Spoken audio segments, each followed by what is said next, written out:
Okay, तो 112 questions करते हैं। ठीक है, देखो ये क्वेश्चंस भी लाइक इजी है, ठीक है, बट इसका जो लिखने का तरीका है ना वो थोड़ा सा कंफ्यूजिंग करके इसने जानबूझ के ऐसा लिखा है।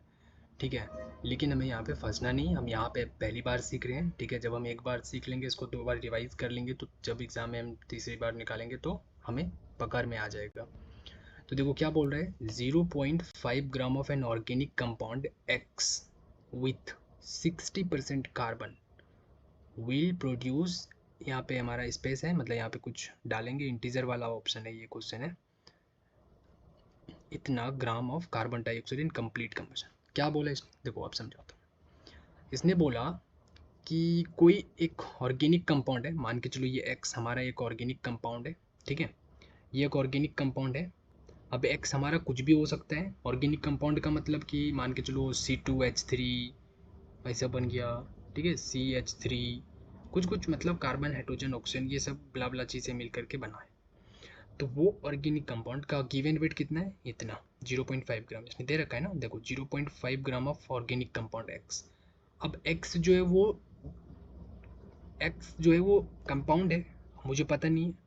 तो एक्स जो है, एक्स जो कंपाउंड है वो क्या क्या चीज़ मिलके बना होगा, कार्बन बना होगा, और भी कुछ कुछ मिलके बना होगा, लेकिन एक उसमें कार्बन, ये तो गारंटी है। ठीक है, क्यों, क्योंकि इसने लिख रखा है 60% कार्बन विथ, देख रहे हो, that organic compound with 60% carbon. ये जो ऑर्गेनिक कंपाउंड है इसमें कार्बन है, और कार्बन कितना है, 60% है, ये भी इसने बोल दिया 60% है। ठीक है, जब इसका हमारे पास क्या होता है, कंप्लीट कंबसन होता है। देख रहे हो, कंप्लीट कंबसन, कंबसन का मतलब मैंने पिछले भी बहुत क्वेश्चन में बताया कि O2 के साथ रिएक्शन होता है, O2 के साथ रिएक्शन होगा, कंप्लीट कंबसन होगा। ठीक है, तो हमारा ये कार्बन डाइऑक्साइड बनेगा प्लस कुछ कुछ बनाएगा। ठीक है, ठीक है, और इसका जो गिवन हमें निकालना है, जो विल प्रोड्यूस इतना ग्राम, देख रहे हो ये यूनिट, देखो इतना ग्राम ऑफ कार्बन डाइऑक्साइड। तो इससे पता चल रहा है कि हमें ये कार्बन डाइऑक्साइड का ही क्या पूछ रहा है, कि कार्बन डाइऑक्साइड कितना ग्राम बना ये बता दो। मतलब given weight of carbon dioxide की बात कर रहे हैं, given weight of carbon dioxide. ठीक है, तो देखो हम क्या करेंगे, अब यहाँ पे सोचेंगे कि given weight of carbon dioxide निकालना है, तो उसके लिए तो हमें मोल्स चाहिए, क्योंकि मोल्स इक्वल टू क्या होता है, given weight upon molecular weight. देखो अगर मॉलिक्यूलर वेट इधर क्रॉस मल्टीप्लाई कर दूंगा मोल के साथ, तो गिवन वेट हमें पता चल जाएगा, अगर हमें मोल पता है तो हम इस पे फोकस करेंगे कि मोल ऑफ कार्बन डाइऑक्साइड हम कैसे निकालेंगे। अब देखो यहाँ पे कंबशन लिखा है, कंबशन मतलब वो रिएक्शंस हो रहा है, रिएक्शन हो रहा है, मतलब हम थोड़ा सा सोच सकते हैं कि हाँ रेशियो वाला वही काम करेंगे जो पहले हम पिछले क्वेश्चंस में कर रहे थे। ठीक है, पिछले क्वेश्चन में कर रहे थे। अब देखो अगर कोई नया स्टूडेंट है यहाँ पे, ठीक है, और वो देख रहा है, अब वो सोचेगा कौन सी पिछले क्वेश्चंस की मैं बात कर रहा हूँ।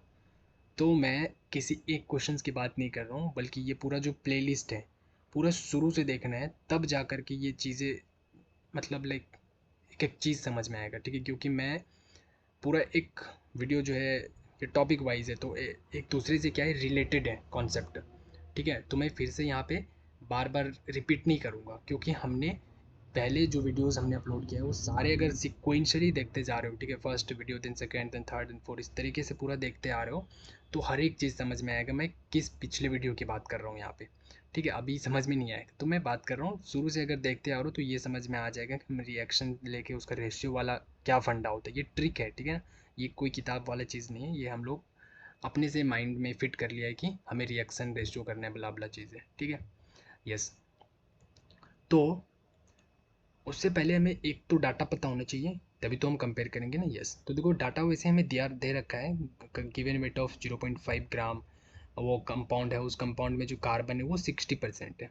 ठीक है, तो अब देखो हमें एक्स जो है वो पूरी तरीके से तो पता नहीं है कि भैया एक्स जो है, एक्स में कार्बन है पता है, लेकिन कार्बन के अलावा कितने हाइड्रोजन है, ठीक है, हाँ, ये सब कुछ भी नहीं पता। इवन यहाँ तक मुझे भी नहीं पता कि कार्बन कितने हैं, अभी हम मान के चल रहे एक कार्बन।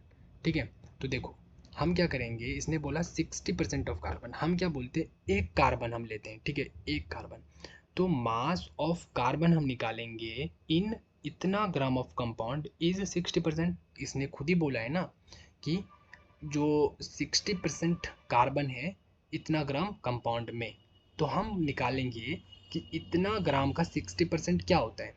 तो 0.5 ग्राम का 60% हमने किया तो हमारे पास आता है 0.39 ग्राम। तो ये जो 0.3 ग्राम, ये ग्राम है, ठीक है, 0.3 ग्राम। तो ये क्या है मेरा, ये किसका वेट है, ये हमारा कार्बन का वेट है, ठीक है, 60%। समझ में आ गया? यस। तो अब हम क्या करेंगे, इस कार्बन का हम, हमारे पास ये कार्बन का क्या हो गया, गिवन वेट पता चल गया। हाँ, तो अब हम कार्बन का, अगर हमें गिवन वेट पता है तो हम उसका मोल निकाल सकते हैं कार्बन का। यस। अब मैं मोल क्यों निकाल रहा हूँ कार्बन का, ये अभी पता चलेगा। देखो, मैं जो मोल निकाल रहा हूँ मैं यहाँ पे, तो मोल इक्वल टू क्या होता है, गिवन वेट अपन मॉलिक्यूलर वेट। तो गिवन वेट अभी हमें 0.3 हमने यहाँ पे डाला, मॉलिक्यूलर वेट 12। अब देखो, मैंने यहाँ पे एक कार्बन लिया, अब हमें पता नहीं था कि मॉलिक्यूलर वेट लाइक कितने कार्बन है, नहीं पता है ना। तो देखो हमने क्या किया, एक कार्बन लिया यहाँ पे, तो हमने 12 रखा ना। तो इसका जब मैं एक कार्बन ले रहा हूँ तो हमारा ये आंसर आ रहा है, मोल कितना आ रहा है, 0.025। ठीक है, तो अब हमेशा एक कार्बन ही लेके चलेंगे, ठीक है। शुरू में हमेशा इस टाइप का क्वेश्चन आता है तो एक कार्बन लेना, उसका मॉलिक्यूलर वेट हमारे पास ये आ गया। यस। अब देखो, अब ये जो मोल निकल गया, क्या मैंने बात किया था, रिएक्शन का रेशियो करना है। तो रेशियो करना है तो किसके साथ करना है, क्योंकि चूंकि हमें एक्स जो है वो क्या है पूरी तरीके से नहीं पता है, एक्स जो है वो क्या है मुझे पूरी तरीके से नहीं पता। हम कंपेयर इसके साथ करेंगे, ठीक है भैया, हम मानते हैं, लेकिन हमें एक्स जो है पूरी तरीके से पता नहीं है। तो जब तक हमें कोई चीज़ पूरी तरीके से पता नहीं है तो हम रिएक्शन में कंपेयर नहीं कर सकते हैं। तो इसके लिए मैंने क्या बोला कि ठीक है, मुझे ज़्यादा जो भी चीज़ है उसके बारे में नहीं जानना है मुझे। इसने बोला ना कि 60% जो है वो कार्बन है, ठीक है, तो मैंने बस कार्बन पे फोकस किया, ठीक है, कार्बन से हम इसको कंपेयर करेंगे। तो 60% कार्बन जो है मैंने निकाल लिया, कितना ग्राम हो रहा है, तो 0.5 ग्राम में से 60% निकाला तो 0.3 ग्राम आया। अब इस मैंने 0.3 ग्राम ऑफ कार्बन को मैंने मोल में कन्वर्ट कर दिया, वो हमारा 0.025 आ रहा है। मैंने एक ही कार्बन लिया, ठीक है। तो अब हमें यहाँ पे इतना क्लियर हो गया कि भैया एक कार्बन है, एक कार्बन, उसमें एक ही कार्बन है, गारंटी एक कार्बन है, ठीक है। अब इसके साथ हम क्या हो गए, मतलब फिक्स हो गया, गारंटी वाली चीज़ हो गई, ठीक है ना, कि हाँ अब एक कार्बन है वहाँ पे पक्का, मतलब एक ही है, हमने ऐसे लेके चलो, क्योंकि एक लिया तभी तो हमने यहाँ पे डिवाइड 12 से किया ना, इसलिए मैं गारंटी के साथ बोल रहा हूँ कि चलो एक तो है ही। तो इसलिए अब हम इस मोल के साथ हम इसका कंपेयर कर सकते हैं, कार्बन डाइऑक्साइड का। तो देखो इसमें भी क्या हो रहा है, इसीलिए मैंने यहाँ पे लिखा कि एक कार्बन CO2 दे रहा है, मतलब CO2 के आगे कोफिशिएंट क्या 1। तो इसका मोल हमने निकाल रखा है 0.025। अब समझ आया? तो अब इसका मुझे क्या करना है, इसका मोल कैसे निकलेगा, यही दोनों है ना भैया, तो कंपेयर करो इनके साथ। क्या बोला था मैंने, mole of CO2 divided by mole of C, that is 1/1, दोनों का कोफिशिएंट 1 है, इसको क्रॉस मल्टीप्लाई करो, मोल ऑफ C बन जाएगा, और मोल ऑफ C क्या है हमारे पास 0.025। तो इसका मतलब मोल ऑफ CO2 जो है वो भी क्या हो गया, 0.025 ही बन गया, ठीक है। यस। तो क्या रखना है, यही मोल तो हमें यहाँ पे जाके रखना है। यस। तो वही चीज़ तो हमने किया यहाँ पे, गिवन वेट के लिए mole into molecular weight. Molecular weight तो 44 होता है पता है, और मोल हमने निकाल लिया CO2 का, दैट इज़ 0.025, किसके बराबर हो रहा है, मोल ऑफ 1 कार्बन के बराबर हो रहा है। और इसको जब मल्टीप्लाई करोगे तो 1.1 ग्राम आएगा। अब इस चीज़ को हमें इंटीजर में लिखना है, क्योंकि देखो आंसर में 10⁻⁻1 ग्राम, तो इसको हम कैसे बनाएंगे, 10⁻⁻1 ग्राम। देखो 1.1 को रहने दो एज इट इज़, और 10⁻⁻1 एक ऊपर डालो, 10⁻⁻1 एक नीचे डालो, ठीक है। अब ऊपर वाले को रहने दो क्योंकि वो तो रखना ही रखना है मुझे आंसर बनाने के लिए।